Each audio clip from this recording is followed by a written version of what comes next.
Bueno, vamos a ver los diferentes pasos por los que una bacteria es capaz de causar enfermedad. En primer lugar, tenemos la adherencia. El patógeno se va a unir específicamente a la célula del huésped. ¿De acuerdo? Por eso, cada bacteria causa un determinado tipo de enfermedad y va a infectar única y exclusivamente, muchas veces incluso a un único tipo de tejido. Bien, entonces se produce la fijación específica de esa bacteria gracias a moléculas de la superficie del microorganismo que se llaman adhesinas. Y estas adhesinas, que serían estas cositas de aquí, se van a unir a los receptores, que son moléculas que están en la membrana de la célula huésped que pueden servir para otra cosa. Simplemente la célula de la bacteria ha aprendido a reconocerlas para poder entrar e infectar a esa célula. ¿De acuerdo? Estos serían los receptores. Bien, ¿qué son las adhesinas? Suelen ser glucoproteínas o lipoproteínas que se encuentran o bien en la cápsula o en la pared celular. Hay veces también que se van a encontrar en fibras, flagelos o pilis. Vamos, en general, en cualquier estructura externa. Yo os digo que lo más normal es esto y esto, la cápsula y la pared celular. Bien, la célula se ha unido, pues ahora tiene que entrar en el organismo. Hay veces que tenemos patógenos bacterianos intracelulares, pero no es lo habitual. En el caso de los virus sí, y ya lo estuvimos viendo en el apartado correspondiente. Entonces, ¿cómo entra una bacteria a nuestro organismo? O bien lo hace atravesando la piel. La piel, como sabéis, es un epitelio pluriestratificado que encima está produciendo continuamente células hacia afuera, por lo tanto es muy difícil de atravesar. Es una barrera prácticamente perfecta. ¿Qué es lo que hace? Pues intenta buscar apertura. Por ejemplo, conductos de glándulas sudoríparas, por ejemplo, los folículos del pelo, por ejemplo, una herida. ¿De acuerdo? Tenemos también perforación de las mucosas. Las mucosas, a pesar de ser también pluriestratificadas, no tienen queratina, son mucho más blanditas, son mucho más sensibles, es más fácil que aparezcan mini heridas y por lo tanto es más fácil atravesarlas. En mucosas es más fácil entrar dentro del organismo. Y después por vía parental. Vía parental es lo que os he comentado antes, me he colado un poco. A través de la piel y las mucosas, pero por picaduras, inyecciones, mordeduras, cortes, heridas y grietas. Es decir, directamente entrando en sangre. ¿De acuerdo? O bien por una herida, o bien por un picotazo de un mosquito, o lo que sea.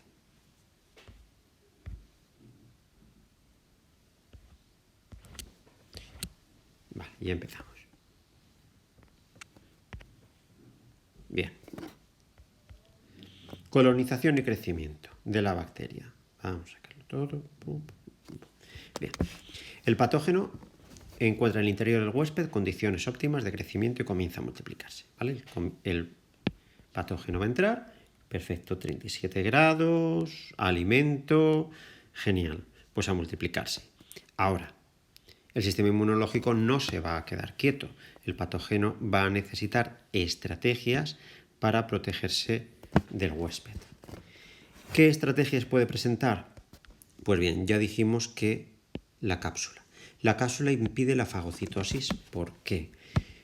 Porque las moléculas de la pared celular las saben reconocer muy bien, bueno, pared celular de bacterias, las saben reconocer muy bien el sistema inmunológico, sobre todo los fagocitos, los macrófagos, los neutrófilos, de tal manera que ven o localizan un péptido glicano y plan, a comérselo directamente. La cápsula encierra y enmascara todas estas moléculas y pasan más desapercibidas. Después, pueden tener o fabricar, si no tienen una cápsula, en las proteínas que les permitan protegerse de la fagocitosis, del calor, de ácidos. Son proteínas que les confieren unas propiedades que impide que se desnaturalice la membrana o que el ácido la ataque, ¿vale? Digamos que es una especie de cápsula de protección sin llegar a ser tan fuerte como esto. Bien. Además, el factor el patógeno, dicen que muchas veces la mejor defensa es un buen ataque. Bueno, es al revés, pero bueno, me da igual, lo digo como yo quiero. Factores de virulencia. Antes de defenderme, pues voy yo y ataco.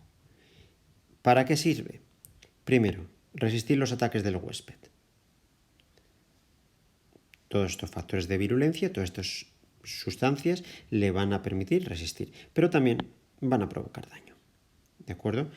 El que un factor de virulencia ayude a protegerse se llama invasibilidad y la toxicidad es la provocación de daño. La virulencia que comentamos antes, al principio de todo este apartado, tiene que ver con cómo me protejo y cómo ataco. Cuanto mayores sean estos números, más daño voy a poder hacer. Factores de virulencia. ¿Qué sustancias liberan las bacterias? Tenemos exotoxinas y endotoxinas.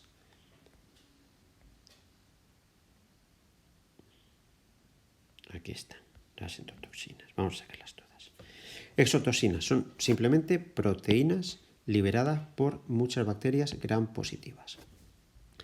Pueden causar muchísimo daño en cantidades muy pequeñas. De hecho, son los venenos más peligrosos los tóxicos más potentes que existen. Por ejemplo, la toxina botulínica, que afecta al sistema nervioso. Por ejemplo, la toxina colérica, que van a afectar a las células epiteliales digestivas y van a causar muchas diarreas.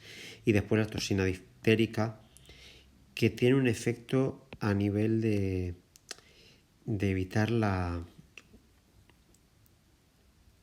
replicación celular. Bien, de hecho la toxina botulínica, como veis aquí, fijaros cómo es de potente. 1 gramo puede matar a 10 elevado a 6 cobayas, a 1 millón de cobayas. A ver, no es que se haya cogido 1 gramo y se haya matado con 1 gramo a 1 millón de cobayas, ¿vale? Eso se hace de la siguiente manera. Eso se coge 1 gramo, ¿vale? Y se hacen diluciones. Entonces, le pincho sin estar diluido. Pincho a la cobaya se muere. La diluyo 10 veces, pincho a la cobaya se muere. La diluyo 1 millón de veces, pincho a la cobaya se muere. La diluyo 10 millones de veces, pincho a la cobaya no se muere. ¿Vale? Ahí se marca la dilución necesaria para matar a un animal. Evidentemente esa dilución va a depender del peso. ¿De acuerdo? Pues si una cobaya pesa 1 kilo, pues si una persona muy grande, por hacer números redondos, pesa 100 kilos, pues evidentemente 1 gramo de toxina botulínica puede matar a 10 elevado a 4, a 10.000 personas de 100 kilos. ¿Vale? Bien. ¿Qué son las endotoxinas? Las endotoxinas no son proteínas que se liberan, son residuos celulares. Las endotoxinas son los LPS de las bacterias gram negativas. Recordad, los LPS estaban en la pared celular. Era la segunda capa del sándwich. Teníamos una primera capa, que era una membrana, una capa de peptidoglicanos y después una capa de lípidos que encerraban a los peptidoglicanos. Estos eran los LPS. Entonces, cuando una bacteria muere, ¿vale? Cuando se lisa, libera estas endotoxinas, libera estas moléculas de LPS. Y esas moléculas también tienen un efecto tóxico porque hacen que el sistema inmunológico reaccione de una manera muy agresiva porque reconoce eso como malo, se ponga ahí a atacar, pero resulta que no está matando a nadie. Está causando más daño el sistema inmunológico con el ataque del que realmente sería necesario. ¿De acuerdo? Por ejemplo, bacterias que causan la meningitis, bacterias que causan salmonelosis, que es una especie de diarrea a lo bestia, actúan de esta manera. La meningitis, no sé si os acordáis de tercero de la ESO, las meninges son unas capas que rodean el sistema nervioso central para protegerlo.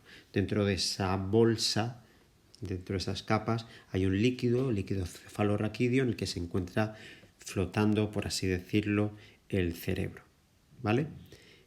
Esto sirve para proteger el sistema nervioso central. Si se inflaman esas meninges, aumenta la tensión, la presión del líquido cefalorraquídeo sobre el sistema nervioso central y puede tener consecuencias catastróficas de un niño que no esté vacunado, coge una meningitis y se puede morir en horas.